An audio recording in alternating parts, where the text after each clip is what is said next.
এই চ্যানেলটি শুধুমাত্র বিনোদনের উদ্দেশ্যে তৈরি করা হয়েছে। আমরা কোনো আধ্যাত্মিক বা কুসংস্কারমূলক কার্যকলাপকে সমর্থন করি না। সাবস্ক্রাইব করুন এবং দেখুন একটি হৃদয় বিদারক ভৌতিক গল্প। নার্ভাস না হয়ে বেল আইকনে ক্লিক করতে ভুলবেন না।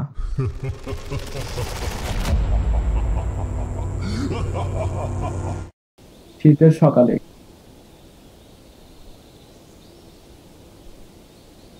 গ্রামের চায়ের দোকানে বসেছিল রমেশ আর সুরেশ। হঠাৎ তারা শুনলো হরিহর চা বানাতে বানাতে অদ্ভুত এক ভূতের গল্প বলার কথা বলেছেন। তোমরা কখনো ভূতের ঘটনা দেখেছো? ভূত? এই চায়ের দোকানে কি ভূত আছে? হরিহর হাসতে হাসতে শুরু করলো তার গল্প। 2 বছর আগে আমি এক অদ্ভুত ঘটনা দেখেছি। একদিন দুপুরে আমি এক দূরের আত্মীয়র বাড়িতে যাচ্ছিলাম। সেখানকার রাস্তা ছিল একদম নির্জন, আর অদ্ভুত এক ঠান্ডা বাতাস লাগছিল। হঠাৎ আমি দেখলাম দূরে দুটো নারকেল গাছ কাঁপছে।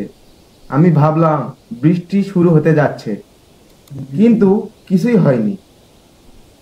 রমেশ আর সুরেশ চুপচাপ শুনছিল। ওই নারকেল গাছ থেকে একটি কালো ছায়ামূর্তি নামলো এবং নীলের কাছে গিয়ে মাছ ধরতে লাগলো। সে আমার দিকে তাকিয়ে, সে অনেক ভয়ঙ্কর আর আমার দিকে তাকিয়ে আছে। তারপর সেই ছায়ামূর্তি আমাকে তাড়া করলো। শেষে আমি পড়ে গিয়ে অজ্ঞান হয়ে গেলাম। যখন আমি জ্ঞান ফিরে পেলাম, আমি দেখলাম আমার নাতি নিতা আমাকে সাহায্য করতে এসেছে।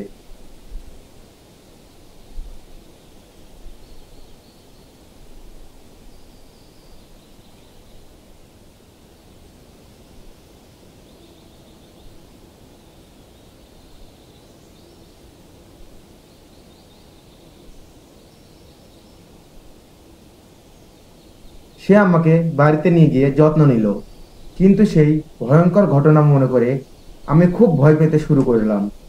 আমি নিতাকে কিছুই বললাম না, কিন্তু আমার মন ভীষণভাবে চিন্তা করছিল।